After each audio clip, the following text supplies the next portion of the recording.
Good evening. You're listening live to the Two Extreme Horror Show. I'm your host, Rob. My guest with me tonight is the real Dr. V. Good evening, sir.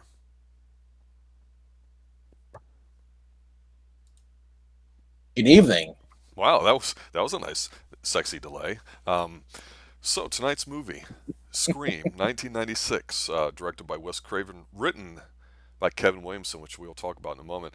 As of course, as people are piling in here on the stream, everybody knows that we're broadcasting live from the Pine Hills Palace, just west of Orlando, Florida. And I want to talk, Doctor, first a little bit about the history of this movie because it's got a lot of a local Central Florida credibility to it. I remember distinctly in 1990, not a very good year personally, a big year of change for me. Lots of good ways, but it's just very dynamic, lots of good and bad. And so one day in the summer, a friend of mine and a couple ladies, we decided we would go watch the sunrise over at the beach here in Central Florida. And we've got great beaches and all that, so we go to do this. We stop at a Denny's. We're eating like at 2 or 3 o'clock in the morning, heading over. And so we're like, okay, let's go to the beach. And we end up getting separated a little bit, walking around. It's really neat. It's really nice. But it took us like an hour or two to kind of meet up. And everybody was freaking out. And I was like, well, yeah, I was here, you're here, Couples break off and do their thing at the beach, you know what I'm saying? But the whole thing of it is, in that summer, there's two big things going on. One is Twin Peaks. That thing went crazy nuts and everybody's watching it. Ghost was popular that year. But a little serial killer out of Gainesville named Danny Rawling, it just found co-eds were just being found left and right killed. And it was just kind of creepy the way it was going on about it. And so apparently Kevin Williamson had heard about the story and said, I'm going to write a story about serial killing, but I'm going to put it in today's world and throw some things in there. And obviously that's where this movie is based from. So he went from the outhouse to the penthouse, basically from 1 to 2 scripts Kevin Williamson did, and he was very fortunate in that Wes Craven, my God, we're going to talk about his direction here at the movie, ended up directing it. But for me, this is one of the I don't even know if I want to call this a horror movie, but we're going to for today's topic. I think this is just a fantastic film. I think it's great. It's aged very well to me. And I think it's the right movie at the right time with some things that we're going to talk about. So those are my initial impressions. Let me ask you, what are your first thoughts about this movie? When I first saw this, the guy on the phone, I was like, "Is that Christian Slater?" Yeah, exactly. Exactly. He was so hot right then and there. Because I didn't know who was in the movie. I'm just watching this, and then I was like, "Oh!" And then we get Deputy Dewey, who's like the typical stereotypical idiot. I love how Wes Craven, like I said, he basically did reinvent the typical the slasher movie and made a joke out of it, but still kept it scary.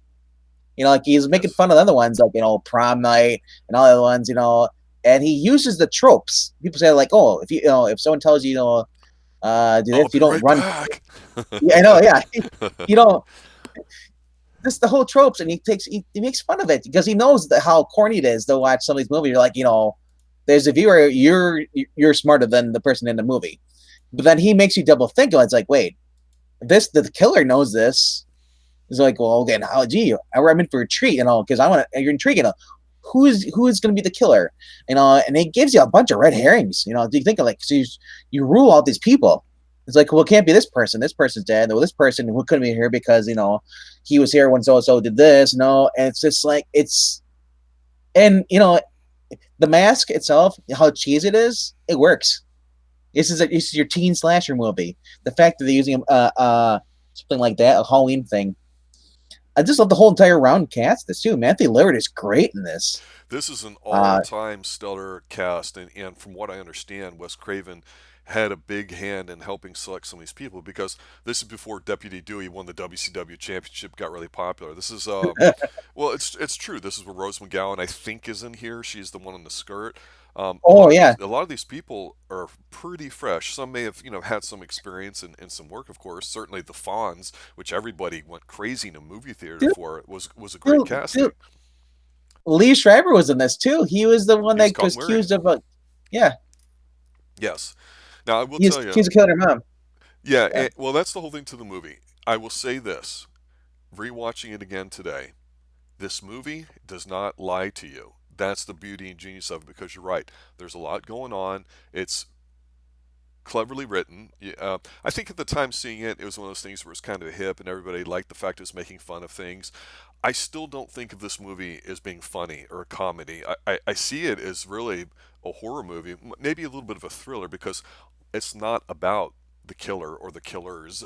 It's really about, to me, a young woman, a virgin, who had some emotional trauma, and it's how all this stuff plays out. But it's done in like today's terms, and so you could say.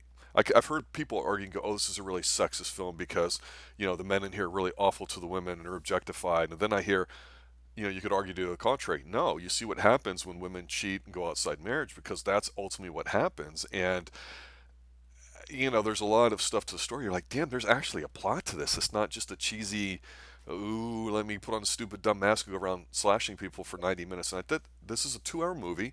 The score is excellent. There's some great shots in there. And I think to your point that you mentioned earlier, it's right. If you think of this as like a horror movie, that's probably the best lens to look at because definitely some terrifying things in here. I mean, I say the whole star cast in this. I mean, you got young Jamie Kennedy. If you don't know who Jamie Kennedy is, and you see him in this movie, he doesn't look anything like he did when he did the Jamie Kennedy Experiment show and the WB. Uh, Henry Winker's in there playing the principal. The Fonz. Yep. Uh, yeah, I Hey, mean, sit on it. Lee Schreiber for a brief second, you get to see him as kind of weary. I mean, David Arquette, yeah, is he an idiot? And he plays it well. I'm not sure if him and Courtney Cox in here were dating at the time, but I know after they did get married. I thought. It was because of this movie that they ended up hooking up. So the chemistry they Yeah, have between them, I believe, is supposed to be real. but dude, Skeet Ulrich, man, dude, that guy just gives off the creepy vibe in this movie. So your first initial thought is like, this is the killer, but then you're like, oh, he's in jail. Like all of a sudden you get the thing. I was like, oh, he's apparently he's not the killer. So it's like, and you don't you get when you find out like how they did it, like it's just sideballs you, sidelines you from the thing. It's like what the hell? Because I was thinking that when I originally saw this movie, I didn't think about might be more than one killer, but then a lot of times that is a known trope. They do that. You were a lot younger when this movie came out, so I don't know exactly at what Well, point in your life you saw it. So 96, dude, 96. I was like 11 years old. okay, but so my point being is if you saw it around that time, your young adolescent days, you didn't realize Yeah. how big Drew Barrymore was at the time, did you? And the fact that they Oh, killed her I off knew in this Drew opening Barrymore. scene. I know who Drew Barrymore was back then, and I hated her in the freaking ET movie. So I was glad that she was popped off. But that's different. You get the biggest name of the entire And I got cast, and you kill them off in like 15 minutes. and they name dropped ET in this movie as well. Yep. Go Now, at the video store. the opening scene. What did you take? What was your take on that? The Well, Drew first of all, Barrymore scene, let's call it. I just kept thinking like, first of all, she runs, she's walking around and thinking he's cute. And I'm like, first of all, who calls somebody and well, he sounds kind of cute. He's flirting with me. Like, first of all, you've never met this that person. happened all the time back in the day if you dialed a wrong number. I'm dead serious. I know it's still if you're dialing the wrong number, but still, the popcorn thing just annoys the heck out of me. Turn the popcorn off. Well, I'm gonna walk in the other room. Come on, that's what you do with Jiffy Pop. I know, but in reality, you would turn the popcorn off. I don't know. Well, California, I don't know if her parents were like anti-gun, but that could have helped her. The kitchen knife, just the whole scene where she basically goes to run at the thing, and she dropped the knife. Mm-hmm. It's like, how do you drop the knife? That's the first thing I would have. When the guy came up, I would have stabbed him. But she plays the typical blonde. a California blonde. Oh, well, it was me. So you when she got stabbed, it's like, man, I don't know. It's just her character always annoyed me too in the beginning. It's like cause she plays the trope, like, what's your favorite scary movie? I don't know. I don't really watch scary movies, you know. It's Well, to me, but it was I thought it was a good opening, and I agree she hey, plays the yeah, California Blonde totally. But I think the whole scene is just a really is shot well enough that it does do an effective job without CGI of generating a little bit of tension and fear. I mean, and plus it's an opening well, yeah, gambit, so it's great. It's yeah. There perfect. It sucks you right in. and this was one of the last movies I've seen that actually did not use CG. Yes, I agree. I agree. If there Just is, I'm used not sure all where, but yeah, you're absolutely right. I think it was all practical they physical used effects. they used dummies, props, especially the garage door scene. Man, you had oh man, that's another thing. I was like, are all the blondes there? Are they just stupid? Called the California doggy Blondes. door. Well, where else you gonna go? It's like, oh man, it's I don't know the whole. And then Henry Winkler putting on the mask, pretending like boo, rawr, thinking like, Well, let's get to that. Let's get to that scene here. So basically, they kill off the main character, so that you get swerved, and you find out okay, there's a killer. And the interesting thing to me is seeing this is that people were so hyped up on this opening gambit when I saw it in the theaters originally back then in '96. Um, the one thing that kind of I went in thinking this is just going to be a dumb, stupid teenage slasher flick. I wasn't expecting much from it. And so, of course, when she dies, two things about the opening scene. One that's definitely applicable for the rest of the movie, or really both technically. One is that when she's going out there and she's calling out, I thought the whole use of cell phones in here was perfect because cell phones at the time were not quite critical mass, at least down here in Central Florida, but they were popping up. I was seeing them on college campuses where I was working at the time, and um, it just wasn't that prevalent. It still took a little while before they really came out where everybody had them. So the fact that they use that in here is good. Now, of course, they're in every film, and I think that's an issue, the cell phone problem. How do we address cell phones in a horror movie or any other type of movie? But the second thing is, there's rules of the game when you're watching science fiction, fantasy, or any movie. And as long as you understand what they are and they're consistent, you can kind of go along with it. It makes you think of things. It's just if you outthink the director or writer, it pisses you off and you feel like you're being cheated. And here, there was a scene where she'd been stabbed. And her parents come in and the mom's yelling and screaming. It's at night, and they look and they see her hanging by the big oak tree in the front. So all these spots have been shown to you by the director, leading you up to it, so you know that's where she's going to end up. And they show her hanging there, and the only thing that went through my mind is, okay, one person couldn't have dragged her up there that quick and hung her. It just couldn't on a body. Big buff guy, mhm. strong dude. Yeah, And I always went, that doesn't make sense. It's kind of stupid. Is it's like a supernatural entity in this movie? That's what I was thinking. So I didn't really think two people. I just thought, well, that's not one guy. It's like a supernatural thing or something. Like the original Michael Myers is supposed to be a supernatural element. But anyway, so of course they go to school and you're introduced to Gail Weathers, who's Courtney Cox, who I think annoyed me when I watched this, but the more I've watched it, the more I think she's a fantastic character. Um, and they get to school, you see the fawns. So to your point, there's all these great people. The teenagers look really real. They come across great. I think all the performances are fine, but just by this point, already the soundtrack has impressed me. And the opening scene basically is where Billy's climbing in the window to see his girlfriend, what's her face, Sydney, and Don't Fear the Reaper's playing, and I remember at the time going, "Oh my God," because I like the BOC version of it. But it's a well, great movie for it, and it's played at the right time, baby. Don't fear the Reaper. I'm your man. Da da da. It's almost laughing at you in your face if you're listening to the lyrics the, of what's really they're going telling you. on. You know what I'm saying? They're telling you. They're, exactly. Well, I didn't know if that was apparent, but again, like I say, sometimes you don't take all these details in or read too much into it because you're like, oh, it's a teenager slasher flick. It's going to be kind of stupid. So, your antenna's not high. It's not on where you're really looking at these things. And to me, I'm going, oh, that's pretty crafty. I like it, and I think it's a great setup. Girl's like doesn't want to put out. Mom's been murdered. The guy's been with her for a while. He's frustrated, and as a teenager, we all know how that goes. And so, there's some back and forth or whatever. And she's like, well, you settled for a PG-13 relationship, which makes me cringe. But she gives him a little booby flash, and he leaves. And he does give off a creepy vibe, but it's also if you haven't knocked on a girl's window, real late at night, you haven't lived as a teenager. Now, of course, you've got the cell phones and everything that you text and all that. It's not the same as back then when you would sneak out, throw a pebble at the Yeah. window, and try to climb in. It's just not the same. It was just funny because there's a couple there in goofs, at the party thing. When they're watching Halloween, they're like, "Oh yeah, it's supposed to be like the nudity scene." There's no nudity on TV whatsoever. Hmm. In that part of the movie, it's actually not till much later in the movie Halloween.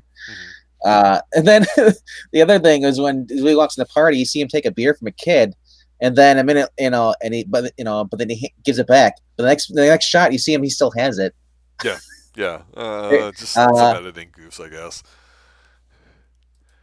All right, so the Fonz. Let's talk about the Fonz. There's a scene in here where, of course, Sydney gets called into the office, and basically is just answering some questions. But the Fonz is there, or Henry Winkler, and there's a scene where he you can tell he's really overdoing it. He's like just really intense, and you're like, wow, this is the Fonz I remember as a kid watching Happy Days, Crappy Days as we would call it, and he says something to her, but he reaches out, and it's one of the stills we have rotating through, where he has his hand like touching her chin, like, you're okay. And I'm like, there's a lot of little sexual dominance things from the males on the females in here. And let's just be yeah, honest, the way Rose McGowan's dressed is just insane, and of course would not be allowed in any high school today. Well, I'm wrong on that because that's the way middle schoolers dress these days, but back then, no chance in hell. Skirt maybe, but not showing belly and all that. And she's just really, what's the word?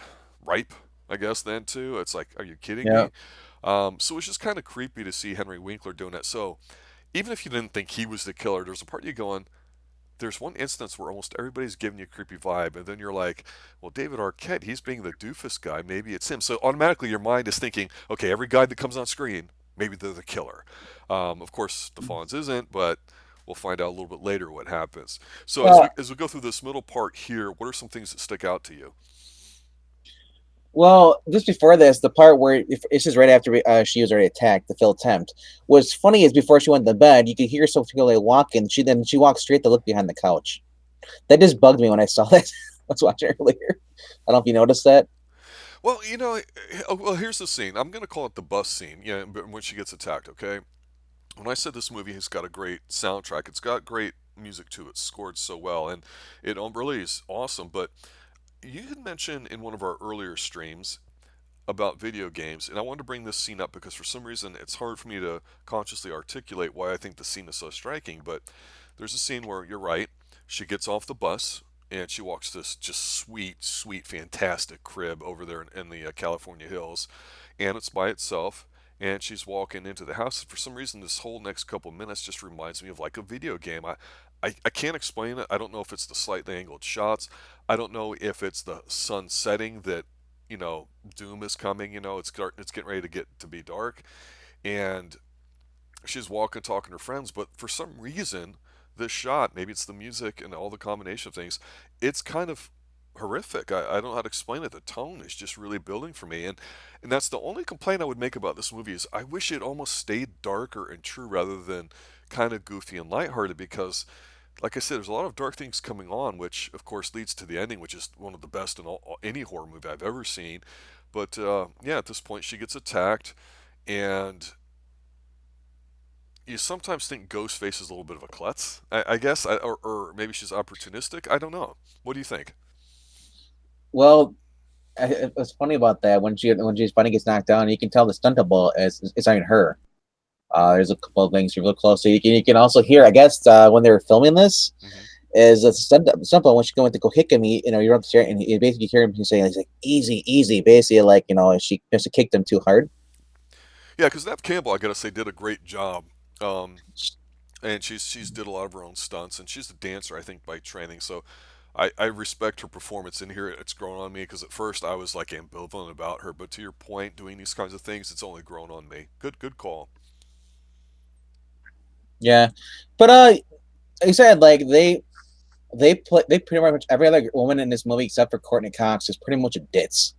They really build up Neve Campbell as being the survivor, in this movie. She's, she like the lead cop says, like, she'll be fine. She's she's a tough girl. She's because she made it through her mom's murder, so all that stuff a year ago. Yep. So little hints like that.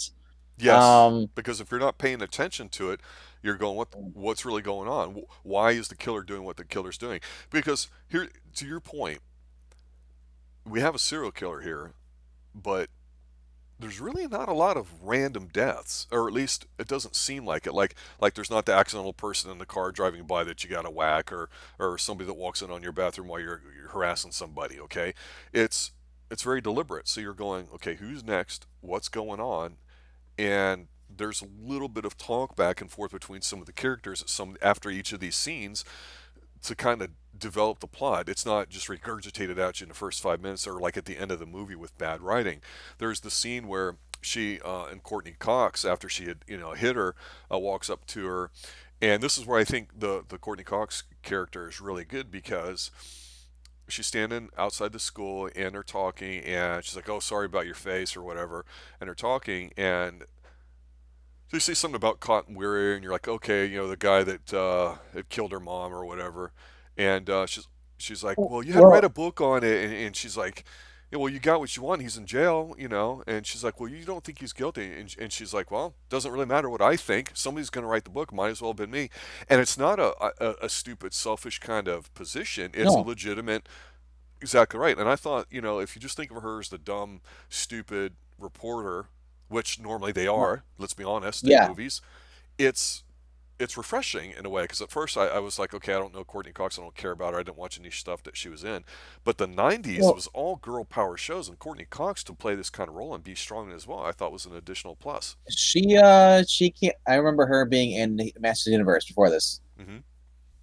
And then this, I think they started doing Friends right after this movie or before. But no, her character here is key to this thing because she brings the point like, well, they're still saying they know that he just this guy says he just raped her mom. He didn't kill her.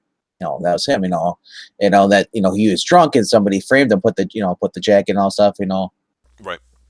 So the little key hints, and then you find out, the people are saying like her friend Tatum saying like, well, there's rumors like say your mom was sleeping around with people more. It's just the first time, and she slept with a bunch of guys. Your mom was slut. Yeah, a lot of people outside the marriage for whatever reason. Yes. Yeah. Um. What? And you get a hint, and there's also a hint, too, with uh Billy Loomis saying his he was like, well, my mom, because she's saying like, my mom's dead. Like, well, my mom left my dad. So obviously Billy has something to do with his stuff. So when he comes to the end, it just all the pieces together. It just fits why he was. If you, I mean, I don't know if we're doing spoilers, but Not at the end. I might as well. Yeah, at the end we will. Yeah, there's a Yeah. cool So, there's a but cool shot here in the middle where Ghostface had killed somebody, and the guy's like on the ground, and you look at the guy's open eye, and you see like Ghostface's reflection in the guy's eyeball, and that's kind of neat. And this is when things start getting kind of interesting to me. Is this whole middle act? Like I would say, it's a decent film. It's pretty good up to this point, and but here's the thing: to me, it just keeps getting better. But there's an iconic scene that as I was watching it, I felt like I could pause the movie, step inside the screen, and be there. And that's the video store scene where Jamie Kennedy gets his opportunity to expound on the rules a little bit. It's a little bit of, of a lighthearted moment where he's talking to everybody about, yeah, everything's so obvious. They're not following the rules. Well, and then Matthew Lillard's like, well, why isn't it you? And he's like, well, it should be me, but it should be the boyfriend. It's so obvious. And of course, there's red herrings. And again, the movie is not lying to you. And at this point, he had already been Billy had already been accused of it, and he had already been released from the cops. He's like, well, what am I supposed to do, Sydney? I got a girl that thinks I'm a killer and won't sleep with me. And you're watching this, and it's actually not cringeworthy because it's legitimate. You've got two people, a boy and a girl, that seem like they're well matched. You got the virgin, and you got the guy who seems to be somewhat solid, even though he's a little sexy and creepy. But that's what chicks want. But they both come not originally from broken homes, but from homes that were broken with things outside their control. So they seem like they're a match, and it seems like he's being patient, putting up with her not having relations with him. But at some point, it seems like he's going to have to kind of say, shit or get off the pot kind of thing. And that's what this whole thing's about. If he didn't keep going after her, trying to have sex with her, it wouldn't work for two reasons. One, I'll say now, just the whole boyfriend girlfriend thing, but also for the main plot spoiler at the end, which of course I'm sure everybody knows. But yeah, this video store scene. Oh my God, this is fantastic. That's what it was like. Everybody would go there. It was a social watering hole where people would just go see things, and it's fantastic. Do you even remember them? Not really. But Wow. I mean, like some of these horror movies, though, I remember the whole entire tropes and all that stuff. Like I said, this whole the way that Wes Craven. I never watched Prom Night. I watched Halloween. I watched Jason movies and stuff. Hmm. Uh, I like I said, Wes Craven, dude. He said he plays on the tropes, plays on the movies, and all. He gets the fan involved because that guy Jim Kenny is basically your fan. He's your or the guy who's watching. Cloud. Yes. The guy who's watching all these horror movies. You're like, yeah, he's got a point. He's like, well, he said like I should be a thing. He's basically you're at that moment you are a part of the movie. He is your character. He is the guy that's representing everything you want to say. You've been saying like, yeah, I know, don't do this, don't do that. He's the guy. He has all the ideas. He when Billy comes up, sneaks up behind him. He's like, it's like, dude, it's like they're really, really pushing for Billy to be the killer. But the thing is that we at this point in the movie, you don't know that Billy is even involved or anything, or if he is or not. At this point, all you know is that like he said, he was cleared. Her father's still missing. The guy's saying like, well, her father's probably dead. It's a perfect alibi to blame it on somebody else, It's but we true don't know. because actually they have relations for the first time. He and her go at it. You don't really see it because they're at a house party, and Ghostface actually Yeah, comes in and attacks him in front of her, and goes after her. So he's not only is he cleared from that way. It was interesting because right after they're having relations, they're getting dressed, and she's like, "Who'd you call?" And this is one thing about her. She's going with her instincts, and we like that. He's like, "Well, what do you mean? I called my father." And he's like, "Oh, I just thought you would have, blah blah blah." And this is when the attack happens. He's like, "Really? Do you really still think, I'm the killer?" And the irony of that whole exchange again gets magnified in a little bit as we get towards the end of the movie. But like I say, the film doesn't lie to you.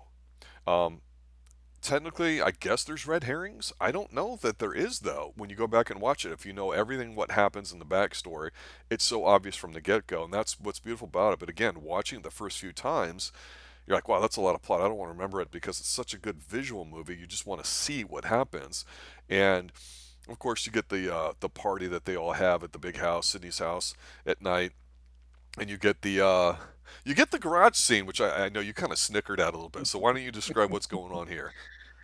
well, you get Rose McGowan, who's hot in the little tight little pants she's got, spandex pants, going in there. She's going to get more beers. She's in the garage, and for some reason, she opens up the garage door and closes it. I don't understand why she did it. I so I mean, as far as her doing it, I imagine towards the end, what happens to her is like, yeah, the plot scene. But I guess they're kind of teasing you before you even know what it's going to happen. So I don't know how it's a tease. But she's in there grabbing some beers. The door closes behind her. She goes up. The power goes out. She goes to the door. The door's locked. So then she hears a noise. Something drops over, and she sees the scream guy at the door. The guy in the mask. Ghostface. So Ghostface. Yeah, yeah. I never really got into call him Ghostface. People guess call him because that's what he looks like, but I just never That call might have that. I been thought the it was name of the stupid. mask. I'm not sure if that's true or not, but that mask was Yeah, around back then in a day. So we're talking 25 years ago. Wow. yeah. So, but anyway, yeah, he's there at the door, and she thinking, it's her boyfriend, I think, right? Yeah, she thinks her boyfriend. No, put down the thing, and she starts flirting. She's like, oh, you want me to play the part? And she handles the stress, the dumb bimbo. I was like, you're doing it perfectly. And so she's like, okay, well, so he's like, don't kill me, and next thing he grabs her arm, like, and, like he pulls out a knife, and she's like, oh shit, you're not. He's like, aren't you my boyfriend? He shakes his head, no. He pulls out the knife, grabs her wrist, and then cuts her arm. She manages to run away, but being a stupid girl, I'm gonna try and crawl through the cat door, the little flap thing in the garage door. Which I never knew. I don't. Did It they was a make those for cat door. garage doors? It was a cat I door. never. I never knew they had for garage doors. They had little Yes. door flaps Oh, yes. for like actual garage doors go up. I thought that was so weird because like it's even normal doors. But Just anyway, saying. she thinking she's gonna be able to crawl through and get through, and then he's like, well. guess what? Power's back on. And he's like, perfect setup for her. He just starts opening the garage door. And so she's like, I can't get out, can't get out. And you know it right there. And then basically her head and neck gets stuck in the door, causing the door and causes power, the thing to short out. And it's I was just thinking, like, you had so many weapons in it. You had gasoline, dude. Because she already hit him with a bunch of beer bottles, You're thinking which was analytically as opposed to reacting emotionally. I'm thinking like Jam and Kennedy, man. Randy Meeks, man. It's like I'm thinking right there. It's like, why? I'm like, and at that point, I'm convinced if you're blind in this movie, you know, you are basically, yeah. It's a trope. You talk about sex. You talk about. She was talking about. She's like, we should rent this movie. I forget what movie, Tom Cruise movie was. She's like, if you pause it, you can see his dick, and it's like that was her whole thing. And Ned Campbell's like, whatever, I guess, But yeah, this was like the whole trope. If you have a hot blonde girl in here with the pigtails, man. I know, God, my goodness. But see, and the thing too that when you have something like that you might find is stupid. I thought it was whatever. I didn't think it was completely dumb, but I didn't get the Einstein vibe from her either. But there's nothing wrong with that. I mean, Oh, just an average friend. well, But this movie has, the like I other, say, the other, smart comments in here. I mean, she's actually the one in the grocery store as they're getting supplies for this party they're talking yeah, back and forth, and she's being a good friend because um, she says to her, hey, I don't know why, he's still with me or like that. Accuse him, or of thinking of him as killing me, and then I won't even have sex with him. So why would he even stay with me? So it's an interesting conversation because she makes a comment like, no, he knows that blah blah blah, and so she's not saying it because she's trying to get in his pants or anything like that at all. It's no, so she's not a dumb idiot blonde that like pisses you off and gets you mad that you want to see her no, not decapitated. She's just there, just a friend, and she doesn't my stand out too much either because your point is Nev Campbell's going to my be other the breakout here. my other thing was like this takes place in the 90s. We weren't all on the whole gun control back then. You think somebody would other people would either go on a gun or in a shock hunting rifle or something like that. I'd Uh, like to think so, but it's anything. California too. That's the thing. That's the thing. I never lived. I did not live in California. They are very liberal over there, but man, I don't think they were as bad as they are now back then. It Maybe, really maybe, changed a maybe lot in they've the always been. '90s, late '80s and '90s, Yeah. definitely. But you would think though, because I think Columbine was right around this time, wasn't it? 2 years later, or a year. But anyway, Yeah. I just thought that somebody would at least have a gun in their house with their dad, like wants a gun to protect himself. Hey, in California, you do get robbed. You Well, a know. lot of people left the party because they had just heard that the Fonz, the principal, was gutted, hung like on the on the not 50-yard line, but on the football field. So I guess on the goalpost. So most everybody left. So there's only a Yeah. few of them left Well, here at the party.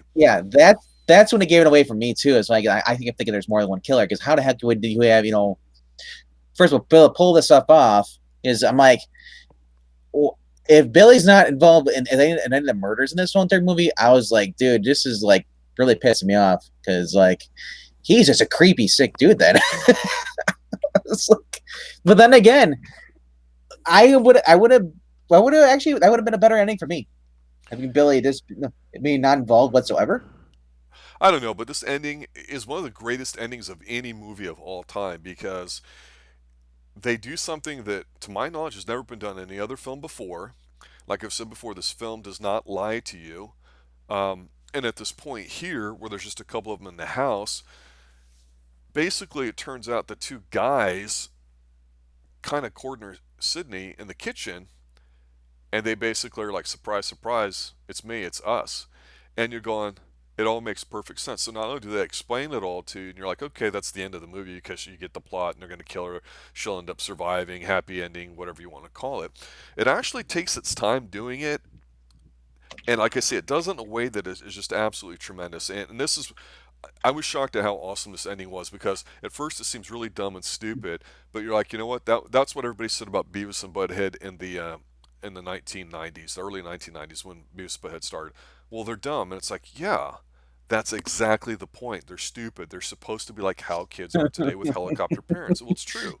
And I talked I, about how I, this I movie deals with sex a lot, and whether it's man hating or women hating or either. But like I said, the whole point is they each came from normal homes that became broken, basically because his mom was sleeping around, and the cotton weary was framed for it. The mom was loose, so it turns out that Bill was wanting to kill her, and he got his buddy, the Matthew Lillard guy, to be co-opted into this.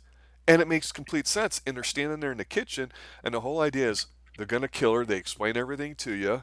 But the way they're going to make it look like a setup, like they did, is they're going to stab each other multiple times, kill her. They even got the father involved, which had disappeared at the beginning of the movie. He had left her alone. And you're like, holy crap, this is genius. This is exactly how dumb high school kids would try to reason, would be a really fantastic way of doing it. And what's better about it is they actually do it. You actually see it, and they don't rush through it all. It's sheer genius. It's very rare to see that in a film, but this film just literally nails it. It's fantastic when Matthew Lillard's like, "Ow, man, I'm bleeding here," and you have to keep a straight face, and then they're taking turns stabbing each other. It's just, she says, "Boy, you guys are some dumb mother," or whatever. She's absolutely right, but that's the scary part about it. It almost seems so believable the way these guys pull it off. What did you think about this ending? I guess got one thing to say. Now, Sid, you don't blame the movies. Movies don't create psychos. Movies make psychos more creative. Whereas Carver would have said 10 years earlier, I don't do psychos. The whole thing is like everything is like, we all go mad sometimes. Well, the whole plot thing with the vocoder, the voice changer, and them working in tandem, like I say, it explains everything. And like I say, it's a pretty fantastic way of sort of explaining all the things that you're accustomed to, because you heard this voice, "Hey, hello, Sydney," and everything, and you're like, okay, that's kind of neat. It's kind of silly, but we'll go with it for now. But the fact that they plotted this out for about a year or so, and in the backstory, like I say, after each situation, they add on to it a little bit. Maybe not necessarily the two main bad guys, but Sydney's friend, Sydney, the reporter, all of them add a little bit of meat to the bone that basically says, yeah, this is what's going on. And so it's not like you're saying, oh, this is coming out of nowhere. I mean, it's like I say, the writing is really, really tight with the script. I think it's pretty, it's just awesome. I mean, start to finish. I'm trying to find flaws with it, and other than wishing it was a bit darker and a bit more of a horror movie. And I'm not saying gory, which they don't hide from. I just think this is an A+ film. It's definitely, I think, my number one movie of the year. Are really, really close, but my God, it's fantastic. And the ending nailed it for me. Literally, I just can't believe it. Because see, the whole thing too is that Billy is trying to have relations with Sydney, so it's almost in a way like he has to do it because he's testing his resolve. He's basically saying, "Hey, are you going to be like my mom and be a slut and sleep around?" So he's not turning her into what he hates, which is what his mom did. He's really trying to understand Mm-hmm. it. So in a way, that almost explains his frustration, his sexual frustration of being with her for almost a year and He them not can't. having He wants to done know. anything. They Yeah, can't. he. The whole thing is he wants to know if he can trust her or not because the fact that she won't sleep with him it actually helps and proves it too. Because if she would have slept with him, he probably would have killed her first. Well, true, and also to that point is that it's legitimate why she doesn't want to, because she's so freaked out about her mom being killed, and she knows nothing about it. So Billy, one, really can't dump her. I mean, I guess he can. We wouldn't have a movie, but the point is it makes sense. Like I say, they come from homes that end up being broken, and you totally understand it. It's like, if you deal with somebody that goes through something physical and you can't have relations for a while, everyone says, oh, well, you can always make do. Well, maybe some people get repulsed by things. You just don't know how people are going to be. And when you're horny young teenagers, or I just should say teenagers, I mean, you would expect them to be that way. It makes sense. So even though he's got a creepy look, a part of it, you can just see him going, that he's blue balled, and he's not being a cuck or blue Dude, pilled. He just dude. doesn't know what to do. After seeing this movie when I was younger, I always thought to myself, I was like, dude, Matthew Lillard he'd make a great Jake Busey, just doing just horror movies. He's the creepy guy Yeah, when he does. yeah. Dude, when they're in there at the movie theater, or not the theater, but the movie rental store, the blockbuster knockoff. Yes, yes, yes, yes. Yes. When he's in there, and Jim Carrey's like, "Oh, do you think she'd go?" I mean, he starts laughing. His reaction is just priceless. That's classic. That's classic Matthew Lillard right there. but it's also where there was always like that guy in high school that was kind of like that, and you didn't take him seriously, but you thought he was a little unstable and not like a ha ha funny guy, but okay, you're kind of weird, dude, but I'm not going to be intimidated by you. But he's like that all the way through, and I think it's hard to have that kind of energy level be consistent without coming across as being a complete buffoon, somebody that you don't believe. Because you're right, when he has a certain look to his eyes, and sometimes the way, this sounds weird, the way he moves his mouth when he's being shot and talking, and just his energy level when he's being stabbed and he's going off, he's pointing a gun, he's got spittle all over his face. You're like, wow, this guy is a creepy bastard. I mean, it really is kind of, like I say, horrific.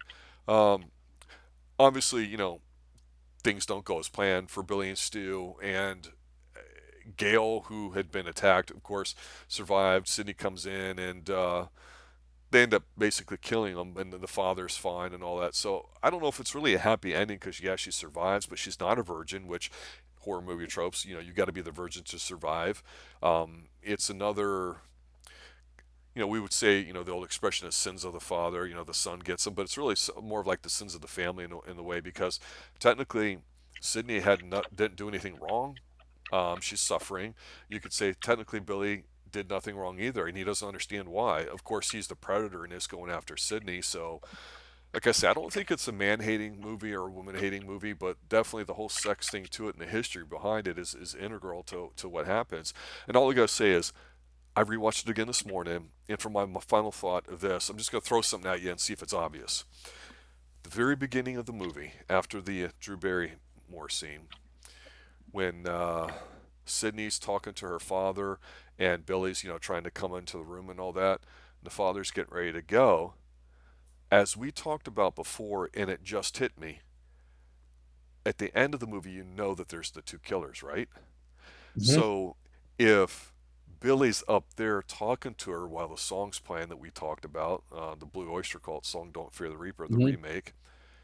At that time, the father's being kidnapped by the other guy, or at least bonked off to the Yeah. side, and then they're there to obviously hang her up. So it all makes perfect sense. It wasn't a dumb stupid thing, hang her at the beginning, and it never occurred to me that that's exactly what was going on with the father at that Well, time. the also you can think about too is, I mean, the father maybe at the very point of the movie when the father leaves and Billy comes in, well, I thought maybe the father was a killer too.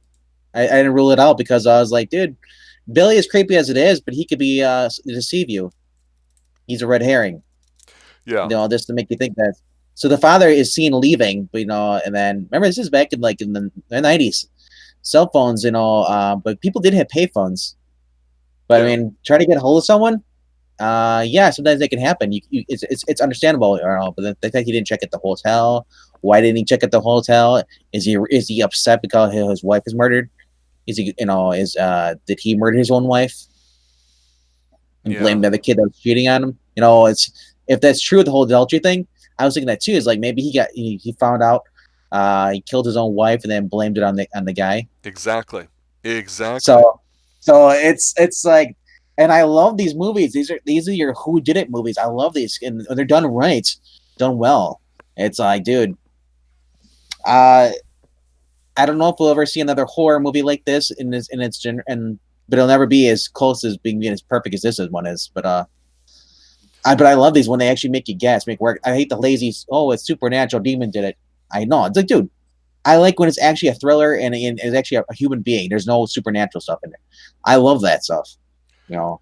I of course watched all the movies. I even watched the TV show, whatever. I mean, it has legs and all that, but nothing compares to this. I mean, like I say, in the '90s, the whole helicopter parent thing, the soccer moms things, those were terms being used rather frequently, about how soft and entitled kids were becoming. I mean, I don't know that they were called millennials at that point, but those are millennials are now adults today for the most part. And so it was interesting because in the '90s, it always starts off nice. Like we talk about how in the '70s was probably the last decade of masculine men, the way we know them, but being positive role models. I'm not saying jerks.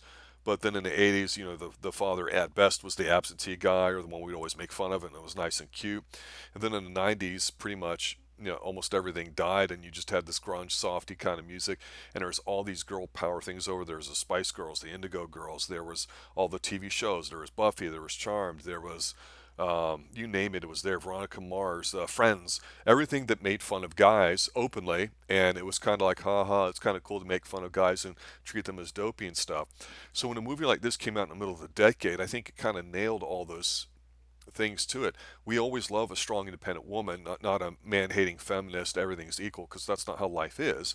It's about being strong in what you are and who you are. And this movie didn't shy away from having, an average group of teenagers getting together, working their way through stuff in a way that seemed realistic to how teenagers at the time and even to today would probably get their way through stuff.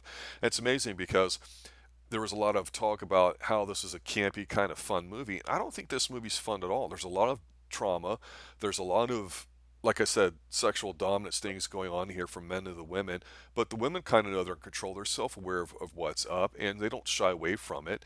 And as great as the movie is and the music and all that, I just think the more I watch it, just the better it is. And again, for some reason, it's just the way it's shot. Thank you, Wes Craven. This film is fantastic. It's just a little creepy. You can feel the tension when Ghostface is not on there, and even when they're just driving around town, and all of a sudden the big crowds are getting smaller, and of course you know it's going to end up like it is. But it's all those in between scenes that really add up to this movie. And I don't look at it as a slasher film per se. And yeah, there's some gory stuff in it, but to your point, it's a whodunit. It's well scored. The music is fantastic. Moby, I think, is on the soundtrack as well. If you're into that sort of thing, it's so great when you get all these pieces put together, the cast, the writing, and all that, the chemistry. All I gotta say is thank you, Wes Craven. This is probably one of my favorite Wes Craven films of all time. Kevin Williamson, I've seen a lot of his stuff, hit and miss, whatever you think of it. He nailed it on this one, absolutely perfect. And this movie you could put in a time capsule and say, if you want to get the feel of the '80s, of movies, of people, and all that, pop this baby in. And that's for me, for my final thoughts, why I think Scream's one of the best movies of all time. It's in my top 10 list. I really think it's fantastic. What about you? What are your final thoughts, sir? My final thoughts are: if you're gonna plan a murder on this, doing all that stuff, don't let yourself die at the end. Hey man, I'm bleeding out here. Yeah. I've started my traumatized life as an inconvenience to you and your perfect existence. I hated that line. Well, this is when you were getting a lot of these kind of shows, Dawson's Creek, the platonic boyfriend girlfriends crap, and like I say, guys being kind of not interested in women, which is totally unrealistic. I mean, it is. Happy Dinosaur saying that Matthew he agrees with you. Matthew Lillard's just really good at everything he's in. This is the first I ever knew of him, and I can't say I've followed him a lot. I thought he was fantastic in here. I just love his Skeet Ulrich's face when he does it. Like he says, like, and she accuses him, like, he's like the killer. He's like, he's another killer. Like, that's crazy. His whole facial expression. So I mean, like, if he was a red herring and it turned out to be your dad, that would have blown my mind. I know, right? It's like we Daddy's want to be home. swerved. I mean, we don't want to be tricked. We don't want to be treated like we're stupid. We don't mind watching something and not putting 100% of our brain into it. Let's be honest. You're the artist. You're the one presenting stuff. Whatever. And people say, well, we got to write more challenging stuff because the audience is more clever. I don't know about that, but be consistent with whatever rules you have. And it would have been neat if it was something like it, if it was done well. But like I say, this whole movie, I think, is just about the nature of relationships between men and women. And it's just disguised as kind of like a slasher, excuse me, horror thriller type movie. And yeah, I didn't realize you liked the movie as much as I thought you would have. I mean, obviously, it sounds like you like it a Uh, lot. Is this a well, big timer for you? it's the only movie I love in the franchise. A lot of people may agree with you on that. And what's cool is when you see the another cool thing about this movie, you wanted to watch part. See Drew Barrymore, where she screams through the window. She mimics the ghost mask. You can see the reflection next to her. So there's a lot of foreshadowing in this whole entire this movie. It's just like I love it. Just the whole thing with the gun and him like help, somebody shot me. He's calling 911 and all that stuff, recording and stuff. It's just like Matthew Lillard is just creepy as heck. He looks like the guy he'd be the serial killer. And I just ashamed that he never got to do more roles like this. Yeah, Yeah, I don't know if you got typecast. I really don't know. I mean, Happy Dinosaur Channel, like I said, was agreeing with you, and it's amazing because even Jamie Kennedy, and I know he's done a lot of different things, but I never really saw too much of him other than this and maybe another movie. But Uh, just the scene where they're at the town park there, and they're talking, and he starts doing the Jerry Lewis thing, like yeah, lizard alone, liver alone, and the whole thing, the spleen, and blah blah blah, and he's just going on like a real jerk, and they're all like, hey man, have some tact or whatever. I'm like, that he totally nails that, not Matthew Lillard type, but the really goofy kind of type, the other end of the spectrum, and he's believable. But even he has a few scenes where you're like at him, you're going, okay, he's giving you that serious look. Maybe he's the killer. And I love it when a movie puts you in a position watching it where you go, okay, it's this person. No, it's this one. No, it's that one. And this is the guy, Kevin Williamson, like I said, hit or miss. Then I'm doing a show that I thought was fantastic that ran for 3 seasons not too long ago called The Falling with Kevin Bacon. Kevin, Agent Ryan Harding. I mean, that was a cute one too, and that reminded me of this with Who Done It, Who Done It. There's always these layers to it. It's insane. That's a great film. Wow, I mean, Matthew Lillard, he went out with man, TV kills you. it does. On that note, all right, On I'd that like note, to. Eric Breen, stop watching TV. You'll die sometime watching TV. Don't do it, man. Eric, if you watched WCW back in the day, there was a tag team called the Hollywood Blondes that had Steve Austin in it and Brian Pillman. And Steve Austin had a little bit of hair, but as the Hollywood Blondes, when they'd sit there, the one guy would take the old camera and he'd start winding it up, watching his partner as he was finishing the match up, and he'd be like, "Print, that's a wrap." Just the scenes towards the end here, like Matthew Lillard's lying. He's like, "Did you really call the police? My mom and dad are gonna be so mad at me." It's like Yeah, there's so many classic lines in this whole entire movie. If you've never seen this movie, and I'm sorry if we spoiled it for you, I still recommend go back and watching it, dude. It's one of the best horror movies there is, and like I said, there's no stupid supernatural stuff. It's a whodunit one, yeah, so it really plays with your mind, and just the whole great cast. Um, the fact that Henry Winker's in there playing like these, and it was like great I thought that was touch. really cool. Yeah, I was nice. like, I didn't expect that when I originally saw this. Yep. Because him as a Fonz, I'm like, dude, Henry Winker's in this, and like he always play, he always plays. It's I love it when outside of the Happy Days, he always plays the dork. Yeah, exactly. It's totally true. Yeah. But Well, this is my love for Nev Campbell began though. I gotta say that though. we'll have I to believe I believe dissect this a Wild bit Things came more. out shortly after this. A couple years later. Yeah, well, Yeah, Wild Things is on the list, bro. So yeah, yeah. gotta talk Yeah. about that. See, I think Eric's being a little sassy because he's like, the following. Of course you like that. Well, yeah. Who didn't like that? It was insane. The Anyway. people who are following it. Hey, Eric, let me be the first out of everybody to just remind you that while we don't always agree on films, and that's why we talk about them and have a lot of fun and hopefully you're entertained, I'm glad that you're following us. So, on that note, Doctor, I'd like to say thanks for showing up here. We're getting ready to do our 8 o'clock stream here in just a moment. Hopefully, with Eve from I Love Comics, Old Man Comics, the homegrown tourist, the shadow band singer, the curator of comics, and the whatever else we want to call him for now. So, we'll see what happens. If not, the Doctor and I will be doing one. So, we'll be sending it out shortly. Thanks for listening. Thanks for the retweets. Thanks for the likes. Thanks for the engagement. Taste this, Eric. Good night. Stay stream. Toodles. And watch out for the knife. Goodbye, Sydney.